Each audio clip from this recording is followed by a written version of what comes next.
Hola, ¿qué tal? ¿Cómo te va? Espero estés teniendo una espantosa mañana, tarde o noche. Mi nombre es Israel y esto es Cuento Horror a lo Estúpido, una sección de historias macabras para celebrar las fechas del año cuando el miedo está en su auge, donde cada episodio tendrá algún tema, autor o cuento específico con un enfoque tenebroso. El episodio de hoy es Lo Innombrable. En lo que a horror se refiere, existen muchísimos autores, pero pocas personas han sido llamadas maestras del género. En el episodio de hoy, quiero compartirte un cuento breve de uno de los autores que se ganó el título de maestro, H.P. Lovecraft. Pues aún no es momento de contarte su historia. Tan solo el intento por hablarte de él y la vasta mitología de sus obras sería un acto homónimo al cuento de hoy, Lo Innombrable.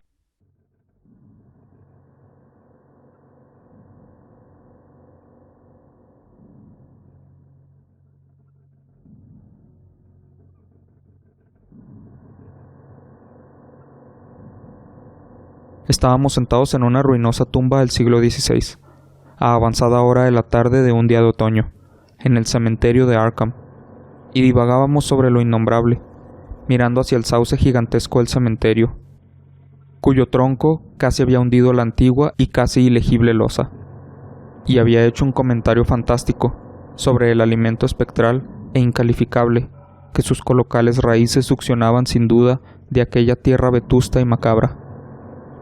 Mi amigo me amonestó por decir esas tonterías, y añadió que puesto que no se habían efectuado enterramientos desde hacía más de un siglo, probablemente el árbol no recibía otro alimento que el ordinario.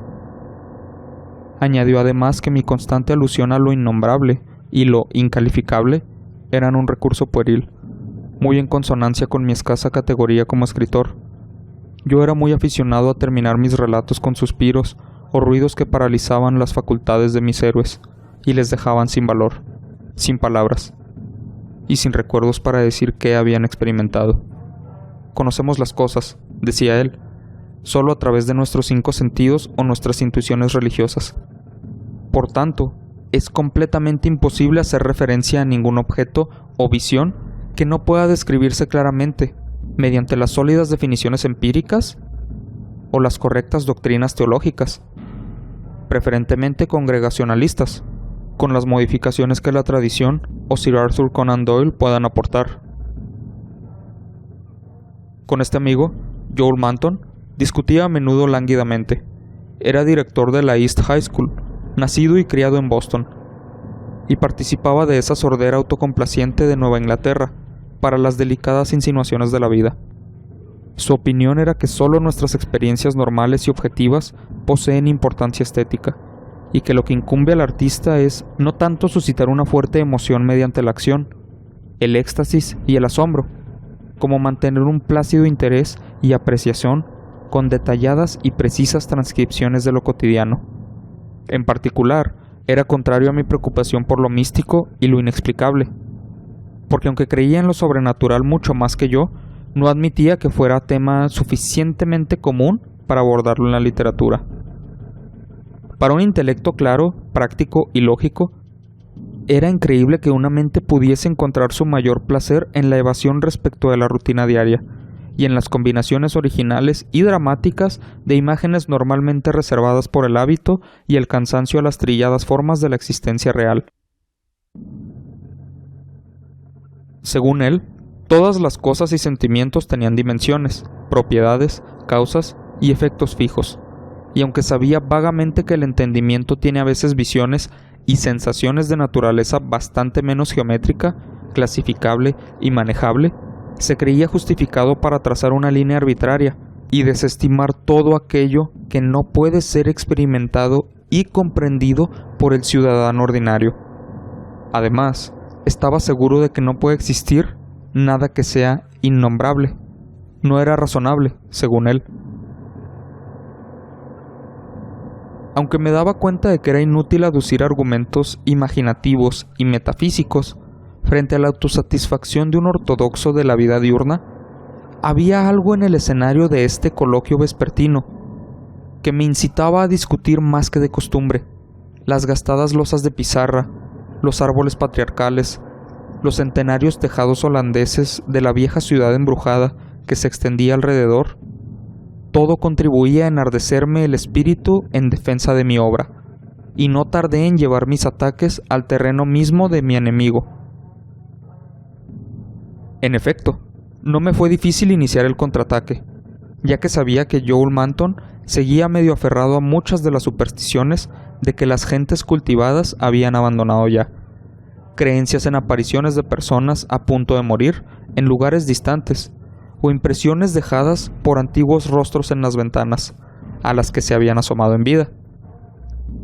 Dar crédito de estas consejas de vieja campesina, insistía yo, presuponía una fe en la existencia de sustancias espectrales en la Tierra, separadas de sus duplicados materiales y consiguientes a ellos.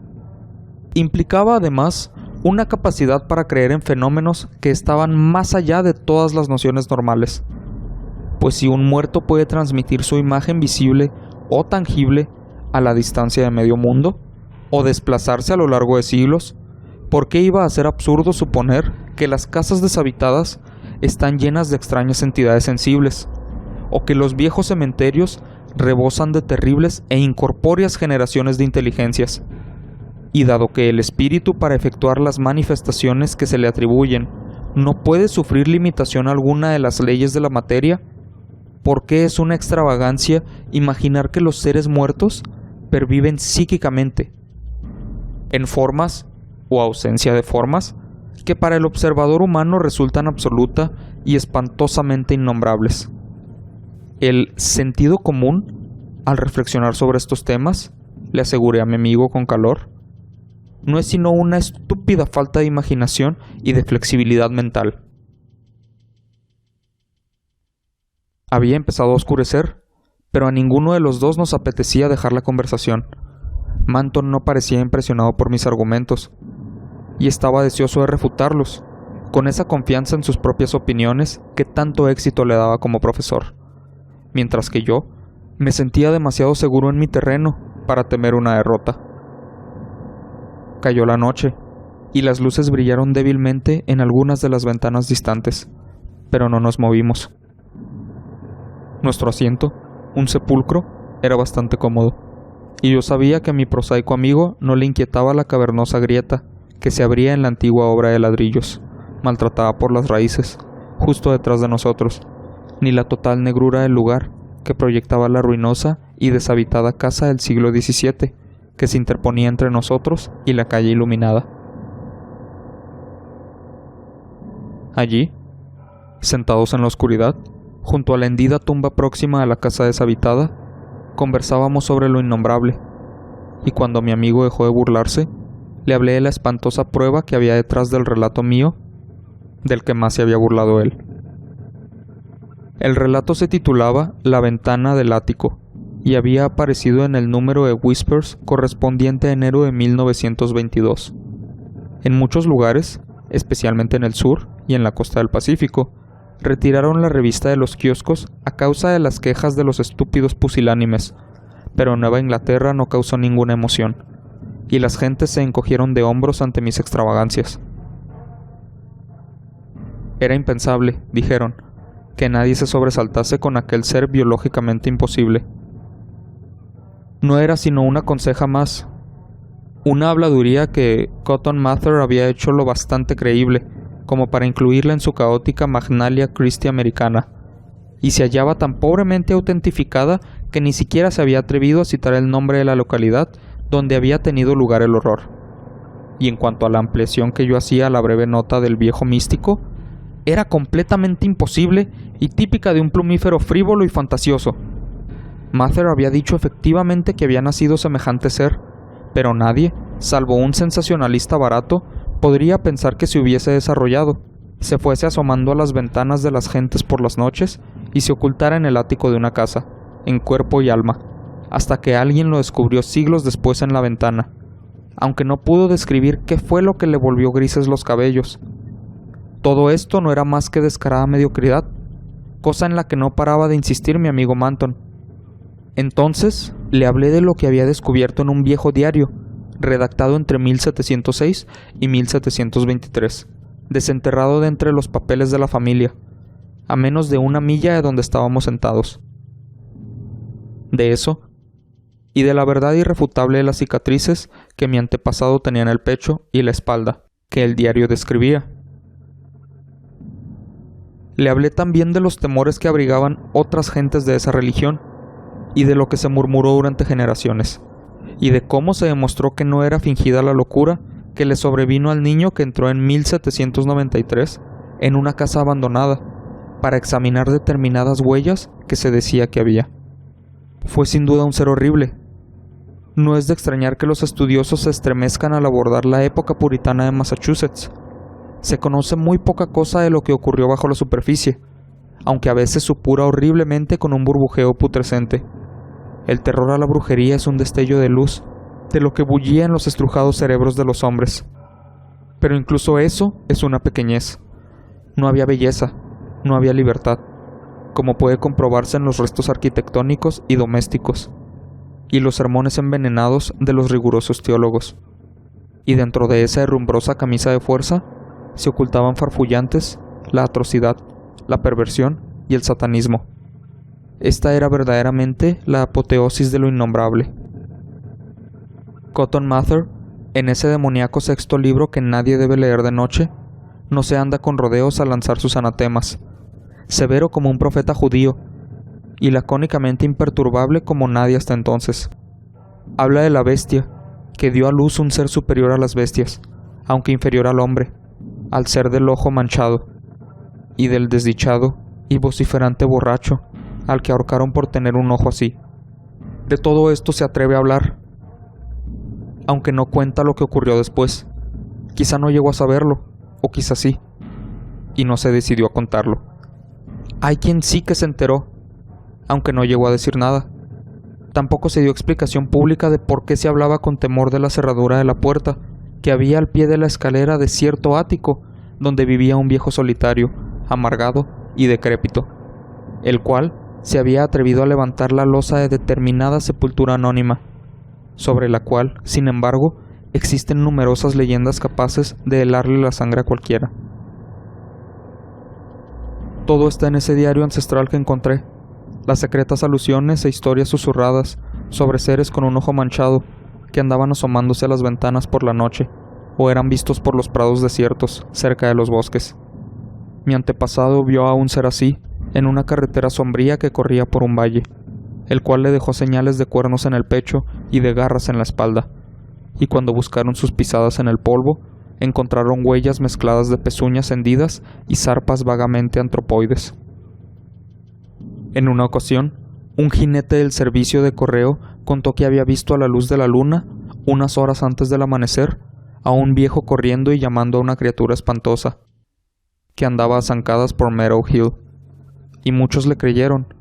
Desde luego, corrió una extraña historia una noche de 1710, cuando el viejo solitario y decrépito fue enterrado en una cripta que había detrás de su propia casa, cerca de la losa de pizarra sin inscripción.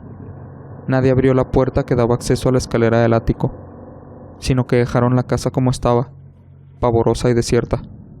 Cuando se oían ruidos en ella, la gente murmuraba y se estremecía, confiando en que fuese bastante sólido el cerrojo de la puerta del ático. Más tarde, esta confianza se vio frustrada, cuando el horror se presentó en la casa parroquial y no dejó una sola alma viva o entera.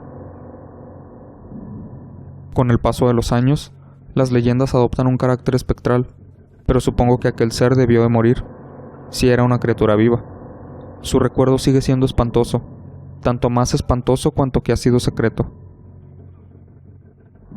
Durante esta narración, mi amigo Manton se había ido quedando en silencio, y observé que mis palabras le habían impresionado.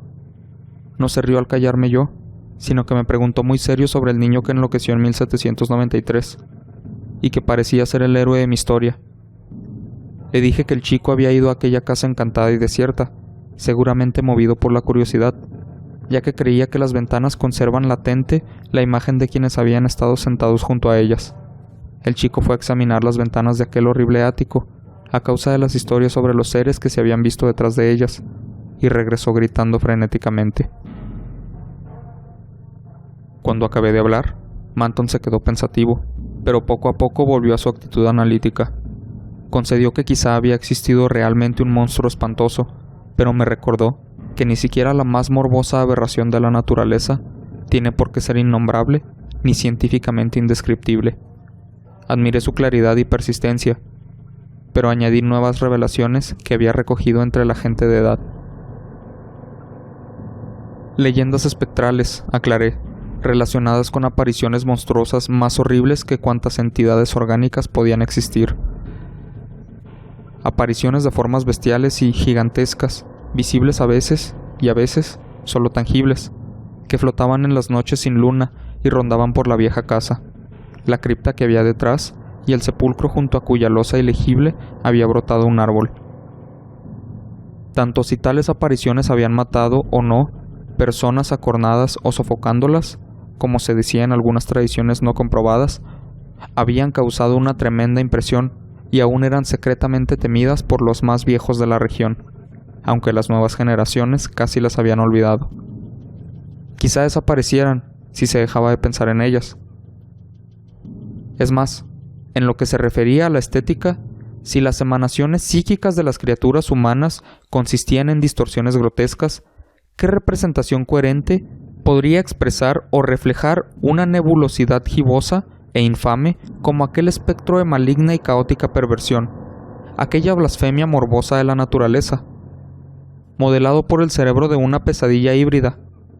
¿No constituirá semejante horror vaporoso, con toda su nauseabunda verdad, lo intensa, escalofriantemente innombrable?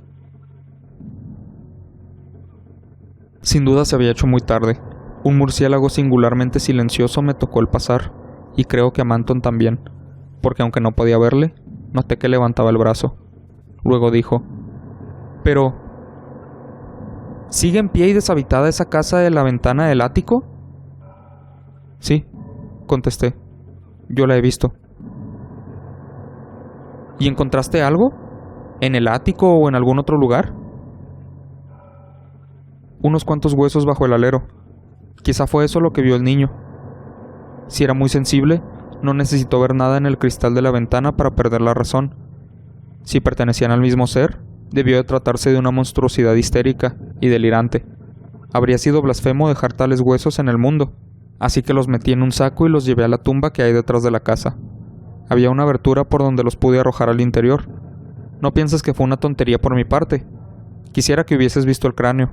Tenía unos cuernos de unas 4 pulgadas. En cambio, la cara y la mandíbula eran igual que la tuya y la mía». Al fin pude notar que Manton, ahora muy cerca de mí, experimentaba un auténtico escalofrío, pero su curiosidad no se dejó intimidar. ¿Y los cristales de las ventanas? Habían desaparecido todos. Una de las ventanas había perdido completamente el marco. En las demás, no había rastro de cristales en las pequeñas aberturas romboidales. Eran de esa clase de ventanas de celosía que cayeron en desuso antes de 1700. Supongo que llevaban un siglo o más sin cristales. Quizá los rompiera el niño, si es que llegó hasta allí. La leyenda no lo dice. Manton se quedó pensativo otra vez. «Me gustaría ver la casa, Carter. ¿Dónde está? Tanto si tiene cristales como si no, quisiera echarle una ojeada. Y también a la tumba donde pusiste aquellos huesos. Y la otra sepultura sin inscripción. Todo eso debe de ser un poco terrible». «La has estado viendo, hasta que se ha hecho de noche». Mi amigo se puso más nervioso de lo que yo me esperaba, porque ante este golpe de inocente teatralidad, se apartó de mí neuróticamente y dejó escapar un grito, con una especie de atragantamiento que liberó su tensión contenida. Fue un grito singular, y tanto más terrible cuanto que fue contestado, pues aún resonaba cuando oí un crujido en la tenebrosa negrura, y comprendí que se abría una ventana de celosía en aquella casa vieja y maldita que teníamos allí cerca, y dado que todos los demás marcos de ventana hacía tiempo que habían desaparecido, comprendí que se trataba del marco espantoso de aquella ventana demoníaca del ático. Luego nos llegó una ráfaga de aire fétido y glacial, procedente de la misma espantosa dirección, seguida de un alarido penetrante que brotó junto a mí, de aquella tumba agrietada de un hombre y monstruo. Un instante después, fui derribado del horrible banco donde estaba sentado, por el impulso infernal de una entidad invisible, de tamaño gigantesco. aunque de naturaleza indeterminada. Caí cuán largo era en el moho trenzado de raíces de ese horrendo cementerio, mientras de la tumba salía un rugido jadeante y un aleteo, y mi fantasía se valía de ellos para poblar la oscuridad con legiones de seres semejantes a los deformes condenados de Milton. Se formó un vórtice de viento helado y devastador, y luego hubo un tableteo de ladrillos y cascotes sueltos. Pero, misericordiosamente, me desvanecí antes de comprender lo que ocurría. Manton, aunque más bajo que yo, es más resistente, porque abrimos los ojos casi al mismo tiempo, a pesar de que sus heridas eran más graves. Nuestras camas estaban juntas, y en pocos segundos nos enteramos de que estábamos en el hospital de St. Mary. Las enfermeras se habían congregado a nuestro alrededor en tensa curiosidad, ansiosas por ayudar a nuestra memoria, contándonos cómo habíamos llegado allí, y no tardamos en saber que un granjero nos había encontrado a mediodía, en un campo solitario al otro lado de Meadow Hill, a 1 milla del viejo cementerio, en un lugar donde se dice que hubo en otro tiempo un matadero. Manton tenía 2 serias heridas en el pecho, así como algunos cortes o arañazos menos graves en la espalda.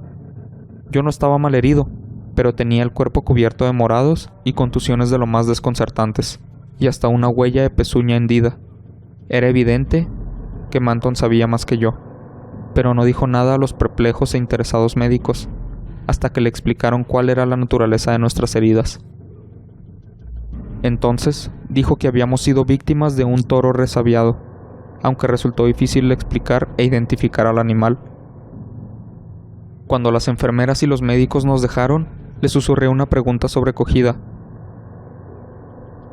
«Dios mío, Manton, ¿qué ha pasado? Esas señales. ¿Ha sido eso?» Pero yo estaba demasiado perplejo para alegrarme, cuando me contestó en voz baja, algo que yo medio me esperaba. No ha sido eso ni mucho menos. Estaba en todas partes. Era una gelatina. Sin embargo, tenía formas. 1000 formas espantosas, imposibles de recordar. Tenía ojos, uno de ellos manchado. Era el abismo, el Maelstrom, la abominación final. Carter. Era lo innombrable.